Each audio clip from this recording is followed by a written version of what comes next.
Jenny Rios at Jenny Rios Home. Hello, Facebook. Hello. Hi, Jenny. How are you today? Brilliant. How are you? Thanks for having me. I'm so glad to have you. It's really fun to do this. I feel like one of the most common questions that I get is around remodels and construction. And Jenny is an expert and has just developed a new product that helps people figure out how to do a really seamless, if that is possible, the most seamless possible way to embark upon a construction project. Is that right?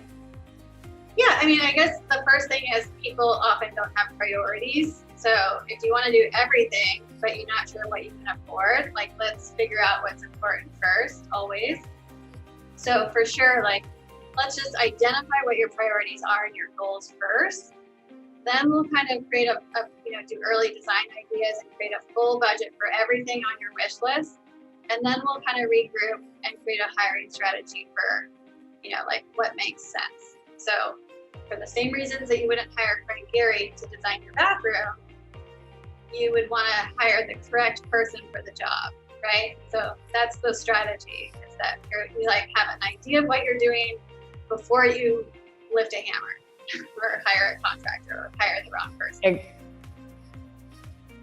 So Jenny, I know prior to this iteration of your career, you were an architect. So is that when you say like come up with a plan, are you helping them do some quick ideas? Or are you working with another firm to help with that as the beginning process? I mean, I earned my stripes in master planning. So I started out taking huge projects and saying, okay, we can't do $1.2 billion worth of work at a time. We're going to break it into manageable chunks, and we're going to hire the appropriate team for that specific project. And then we're going to get there slowly over time. Like it's not going to almost never happens just like that. So if you go into it with this mindset that you're going to like get all of your wishes come true on the first round without having a realistic budget, like that's just not practical.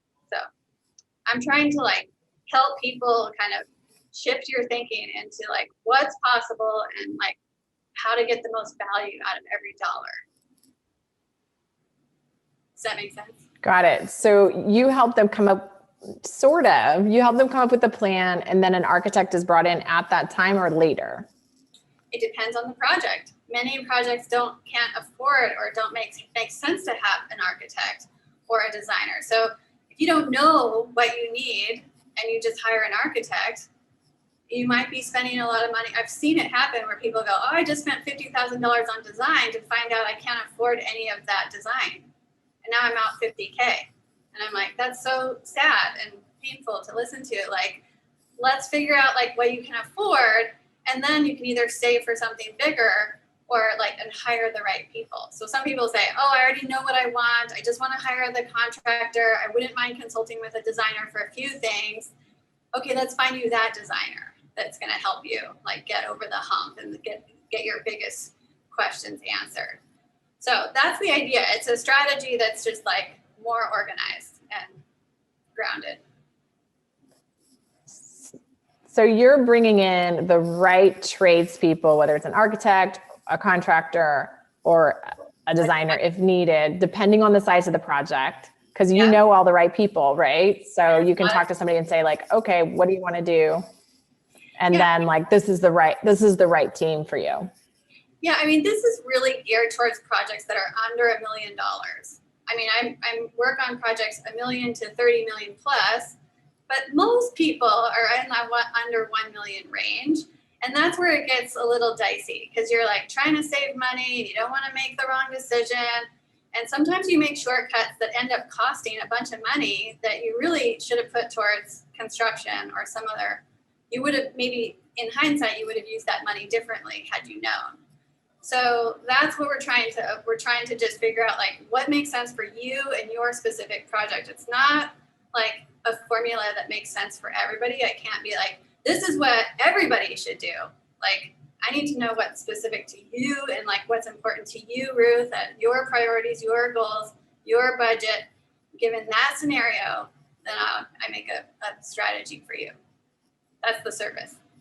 So I think one thing that happens sometimes, so somebody who I'm going to refer to you, I haven't made the connection yet, but she was over the other day and she mentioned like, oh, well, I was thinking about doing all this stuff to my house. And so I called a contractor and brought the contractor over and was like, I mean, she had no idea really what she wanted to do. She was just like kind of expecting that the contractor would come up with ideas and like she's like, I don't know. And the contractor got there and was just looked at her like she was stupid. Like, what do you mean? Do you have a plan? Like, what do you want advice on? Right. So I mean, I think for so many people, that's like, a lot.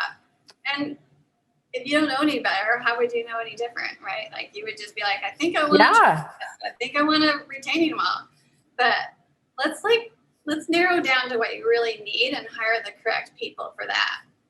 And so that's the whole idea. Yeah. It's like, and also like, to be fair, so many contractors get stuck with these budgets that were pulled out of thin air that aren't even, it's just a budget. It's not a budget. It's just like a wish of like what I have to spend. It's not really grounded in what things cost. So that's a whole nother topic, but that happens a lot. So what are the big mistakes that you see that people make when they don't have, like, what is the problem that you're solving here aside from like helping people pick? So you're helping people pick the right people for the right job, understand the scope, and anything else that I'm missing there? I mean, that's a key part of it. Before we get to the hiring strategy part, we talk about everyone's favorite subject, which is cash. How much money are you really willing to part with? And let's just be honest about what it's worth to you, what the project is worth to you. So if you just tell me like, it's not going to hurt my feelings, I don't care. If it's $200,000 and that's what you have, and you're trying to get, we're not going to go to the Ferrari store with 200,000, we're going to figure out how to tailor the project to your budget and like what you can actually afford. And then we'll say, okay, this is a value-driven project. This is how we get there. This is like, these are some strategic moves. I have a couple shortcuts. I know a lot of people and I can be like, all right, this is how we get there. But most people just aren't really willing to be honest about the money that they're shy about large sums of money. Maybe you probably deal with this all the time in your business, but I've dealt with it personally as well. And I think that, there's a saying that I hate in real estate that says like buyers are liars. And it's exactly like this thing, like that they don't really tell you their real budget, like they're keeping this secret. But I think it's the same thing in design. I think it's that sometimes like, people like they really don't think they want to spend more than $1.7 million. And it's only until they get out there and realize like, that they see the $2 million house. Or they see the $200,000 kitchen, but they really did want to spend 50, right? Yeah. But, and so in their mind, it's like, no, I would never spend 200. But when they actually know and understand the compromises, then it's like, okay, it's not really that I was lying, but like now I really do understand the value more. And so maybe I do want to, push these budgets further than what I initially anticipated. Well, I think there's two things. One, people want to make an informed decision. So like if that's what it costs, you're not overpaying, right? So I think there's this like feeling of like, I don't want to overpay. I want to feel like I get a little bit of a bargain. Bargains are hard to find in construction, but there's a whole nother strategy for that, but it's like, there's no bargains, like the material, there's cost of materials and cost of labor. And then there's management and supervision. So, right. You're gonna. But there is like, okay, going back to your house on Dolores that I sold for you, 10 years ago. Yeah. I remember that kitchen and you were in a very different place in your life and you knew the right people. And I remember you told me what you spent on it. And I was flabbergasted on like that you were able to get it for as low as you did for as good as it looked. Like I was like, dang, this girl knows what she's doing. So there are ways, right, to get bargains. Are there not?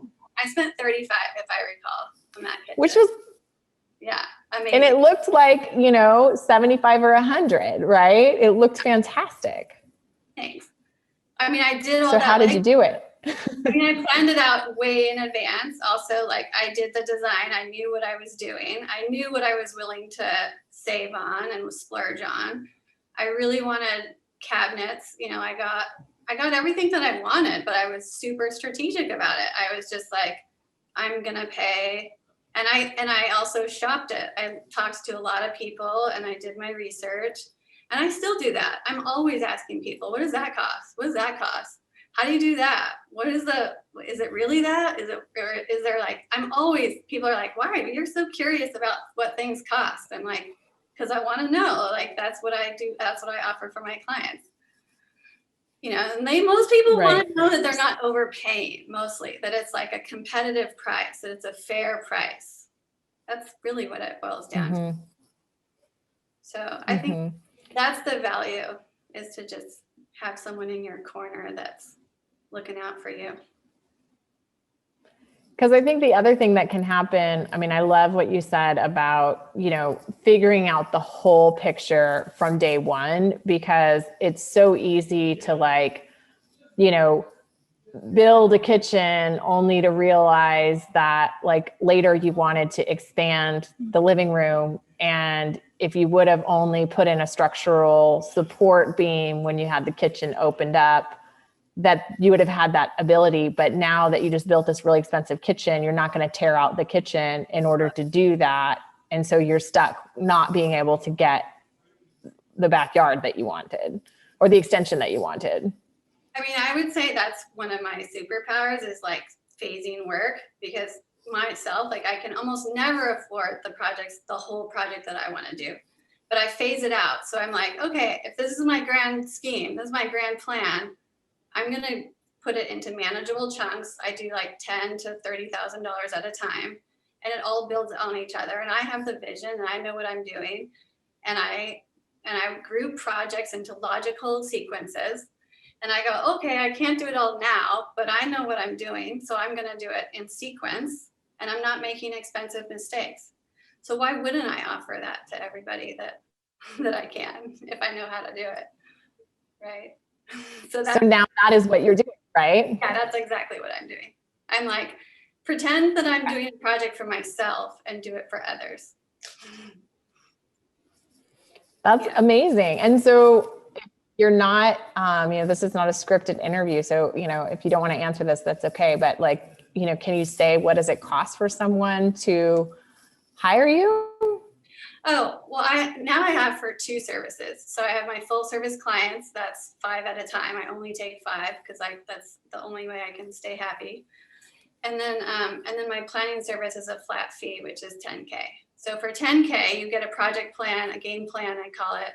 And it's a shared document. You get all the files, you get all the research, you get all the design ideas, you get a real budget that's grounded in cost. And you get a hiring strategy, and then you get up to a year of support. Like, I'll be available to check out proposals and look at your contract and say, what about this? And, oh, you have a question about that. So that's a flat fee of $10,000. That's the service, which I think is a burden. Right. Yeah. So yeah, I mean, if you consider that a designer or an architect is an architect's charging 10% approximately of the budget, and designers sometimes are much higher than that. And so, presumably your projects are going to be more than, $100,000 in most cases. And then your clients are going to be able to probably save tens of thousands of dollars by being able to plan things out properly, get the correct resources. And then also just I feel my sister's doing this yard project right now, and I've been kind of going over and helping her with it. And I just see the fear in her face all the time, right? It's just the unknown. She's so scared of it's crazy, you know, like the unknown. Like for me, like I do this stuff all day long. So I'm just like, oh, this is fine. Like, let me talk to this guy for you, you know? But I think just having that professional that you can brainstorm with and just gut check, like, am I doing something wrong, or is this the right process, is just like such a huge psychological benefit that helps you move with ease. Yeah, I mean, most of my clients are insanely smart people. So they're just experts in their field, but they're like, you know, we're an expert in biotech, or we're an expert in fill in the blank. Why would we think that we're an expert in home remodeling all of a sudden? You know, like, oh, I would like to be able to make these decisions with ease and not be like somehow be like learning remodeling on the fly. Or like one of my clients was like, I've done this exactly 0 times before. It's my first house. Like, I'd prefer not to mess it up, you know? So like, I think it's just having someone that's like, is this normal? Is this really what we're talking about here? And I'm like, yep, this is normal, or no, that is not normal. That's a yellow flag. Let's pause, right? And there's a difference. There's like, every project can have a couple yellow flags, but preferably no red flags, right? Like there's tons that every project can have some variation of gymnastics. Like we can totally adapt and roll with it. But you got to know like when a shortcut is like a big risk and when a shortcut is actually like a smart move. And you wouldn't know otherwise. So totally. That's it. That's the idea. What do you think?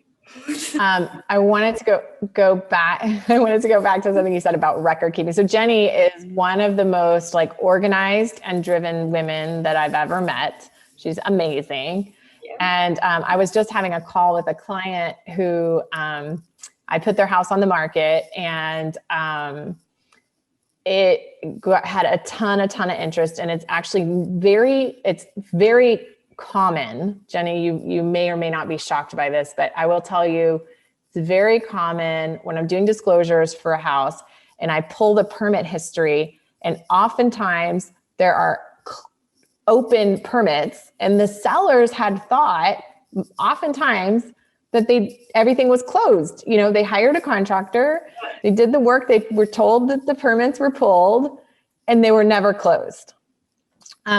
So that happened on this job. But the other thing that happened is that I've learned through, you know, lots of different legal avenues that the best way to disclose for a client is to provide, like I always ask people, like, can you please send me like all the records of all your remodels? Because if I can provide that to a future buyer, it actually removes a lot of liability from the seller, because now buyers have the onus of like, they should have known that wasn't a great contractor or a great architect, or they should have done the research. They were provided all of the information.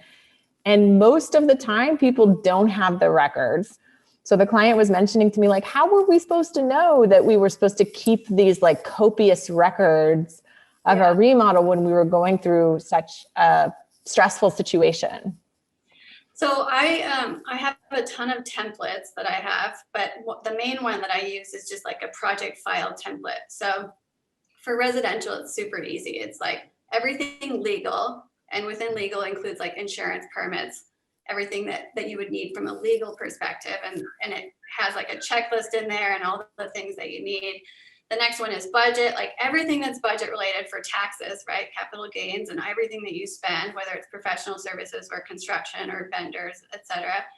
And then the third one is just project coordination. So that has everything to do with design, everything to do with anything from like images, existing images, new images, current images, developed images, all the images, and anything that went into the design. So inspiration or research or anything that's related to the project that's maybe not legal or budget. So that's like the bare bones basics that when you sign up for planning service, you get the project file, and then we just work within that file, and it's a shared file. And we do a lot in Google spreadsheets, and we do a ton in Google Sheets. And that way you can like track changes or like look at comment history, and I have all these different systems for like color coding stuff, and it's super easy. Like I'm like, I'm all done. I love it. Yeah. So, I mean, that's how I do it. And anybody's welcome to check it out. Well, I will be referring you. So for those of you who are my clients and you start asking me for a referral, I have one for a house that we sold on 12th, and they just asked me for a contractor this morning. And I just realized like, oh, I need to go back and email them and be like, also, you need to talk to Jenny, because I mean, having been through a few construction projects, and even I have a design background, but I would have totally hired you to help me with my project, because I think for the fees that you're charging and the amount that you will be able to save and the headache that you'll be able to save is just like, it's just amazing. There's no one else doing anything like this. And I'm so, so excited that you're providing this service. Thanks, Ruth. I mean, it took a while to get here, but I'm super psyched about it. It's really fun. What else? All right. Well, any other, so there was that question somebody had about a tub. Do you remember what it was? Oh, somebody was asking about where to get a frameless shower door. Schicker, Schikerer, yes. shower doors is a good resource, and California shower door, I think, is a resource. Yeah, I have a huge Slack channel of like a resource director. Okay, that was a question that come up. Okay, what else? I mean, that in itself is like so huge, right? People call me and ask me, and I try to keep up. And, you know, probably a lot of times I'm texting Jenny saying like, where do I find this thing or that thing? Because it's also like the ever changing, like the contractor that you asked me for 12 months ago will be different than the contractor that I refer you today. Because I just burn through, I don't know if you find this, but I just burn through these people. It's like, I think somebody's great, and then their business changes a little bit, or I hear a bad story and I'm like, nope, they're out. So just having that, you know, that fresh perspective of like what's going on in the industry and who's good is so valuable. Yeah. And it's such a small world. Like, I feel like everybody knows each other, but I don't know. I try to keep up with it too. I have 1,000+ resources, but they're all I'm always adding. So I hope I get more contractors. I'd love to know. Awesome. Well, thank you. You have to go. Yes. No, I don't. Oh. Not at all. Sorry, go ahead. I'm actually looking for contractors that want to be pre-qualified for projects under 500,000. So if anybody's watching this and wants to be pre-qualified, please reach out to me, because we have a whole pre-qualification process so that we can refer out smaller projects, which are the hardest to find good quality people for. So I'm like already like, I have, 5 or 10 over here, but I'm like, what if I need more than 5 or 10? Like, I need 5 or 10 more. So I'm sort of starting to try to find new good quality GCs. So. Yeah. I mean, I feel like, when you said like, oh, I shopped my project around, like, sometimes when people say like, oh, can you provide me a couple of contractors to help with this, like, $150,000 project? I'm like, well, we'd be lucky to find you one. Right. So it's like so hard to shop around like your value driven budget. I mean, everybody's super busy right now. So don't just think that like any contractor is going to just stop what he's doing. Him or her is just going to give you a price because they have nothing better to do. Like, they're all running around super busy. So the more organized an owner is and says, this is what I'm looking for exactly, I know exactly what I want, can you give me a price? Contractors are like, yeah, I can do that. But if you're going to be like arm waving and hand waving and like guessing at what you want and you're not really sure, and what about this and what about that, like it's really hard for small contractors or contractors doing small projects to cater to those kind of projects. So again, it's like way better for the owner to be more organized and to like know what they want. You have a much better chance of getting what you want. So that's, I mean. Yeah. And I think that's a hard thing. Like, when you're spending all this money, you're like, well, isn't there a line out the door for people who want to take my money? Actually, a little bit of what I hear you saying is that, I mean, client or contractors have their choice of who they can work with. So coming together with a really good plan and being like, this is like, I'm going to be an amazing client. Look how organized I am and look what I have together. You know, then if the clients choose, if the contractor's choosing, they're like, oh, this person seems like they're going to be good to work with. Yeah. They're like smart, organized. They know what they want. Let's do this. Like they're ready to get started. They can like put you on the calendar, buy the materials, rock and roll. But if you're like hemming and hawing and like not really sure and not really upfront about what you can afford or what you think you want, or you don't have any design, or you have some design but it's incomplete, like those are all yellow flags for a contractor to say, I'm not sure I want to be in relationship with this person. You know, like I'm going to go make more money somewhere else with somebody that knows what they want.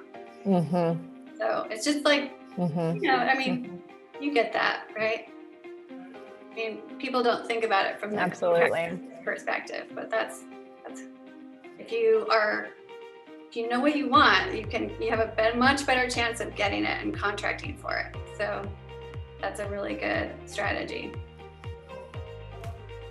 Builders. Awesome. Well, I put your Instagram handle. I saw that you've been doing more on Instagram. You must have hired a new marketing person. It's looking great. Thank you. Yeah, so I put that in there so you guys can follow Jenny on Instagram. I'll put her contact information. We're going to send this out as a transcripted webinar as well. It'll be on my website. You can always reach out to me if you can't find Jenny. I know exactly where, you know, her digits. So happy to introduce any of you guys to her that want to ask some more questions or think about working with her on a future project. Thank you, Jenny, for being on here today. Keep killing it. I love it. I love seeing awesome. it too.